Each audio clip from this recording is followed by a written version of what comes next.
नासरीन माजद में सियासी समाजी सहाफ़िन पारा सीनियर सहाफ़ी शहीद जान मोहम्मद मर जे कातिल की गिरफ़्तारी लाइ पैदल मार्च करे एहतजाजी धरणो है वियो। वधीक तफ़सील ॾिसूं था वज़ीर अली नूहानी जी हिन रिपोर्ट में। मांझंद में सियासी समाज ऐं सहाफ़ी सकर जे सीनियर सहाफ़ी जान मोहम्मद महर जे कातिलनि जी गिरफ़्तारी लाइ मांझंद शहर में 2 किलोमीटर ताईं पैदल मार्च करे एहतजाजी मुज़ाहिरो करे धरणो हयो वियो। सिंध सहाफ़ी इत्तेहाद SUP ऐं जिस्कम जे सॾ ते मांझंद शहर जे मुख्य चौक खां मांझंद तालका प्रेस क्लब आॾो एहतजाजी मुज़ाहिरो करे धरणो हयो वियो। वधीक सियासी समाजी तंज़ीमुनि जे अॻवाननि धरती TV न्यूज़ सां ॻाल्हाईंदे चयो, मांझंद जे बाशऊर अदीबन शाइरनि सहाफ़ियुनि सियासी वर्करनि गॾिजी जान मोहम्मद महर जे क़त्ल जे ख़िलाफ़ उन्हनि जे कातिलनि जे गिरफ़्तारी लाइ मुतालबो कयो आहे ऐं हीअ रैली कढी आहे। गुज़िरियल 6 महीननि खां जान मोहम्मद जा कातिल आज़ादु घुमनि पिया।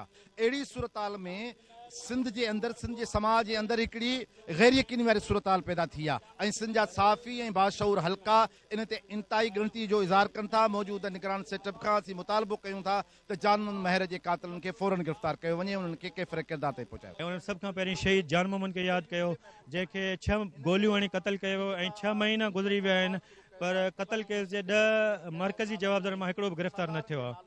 सहूलतकार जेके गिरफ़्तार थिया हुआ उहे उन्हनि जूं बि ज़मानतूं थी वियूं आहिनि। माना कातिल मुख्य कातिल गिरफ़्तार न थिया, जेके गिरफ़्तार थिया सहूलतकार फैसिलिटेटर उन्हनि जूं ज़मानतूं थी वियूं आहिनि।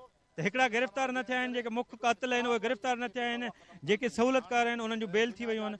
हींअर ताईं जान मोहम्मद महर जा कातिल गिरफ़्तार न थिया आहिनि। सिंध जे समूरनि सहाफ़ियुनि वर्किंग जर्नलिस्ट जो ऐं सिंध जे समूरे शहर जो मुतालबो आहे त जान मोहम्मद महर जा कातिल गिरफ़्तार कयो।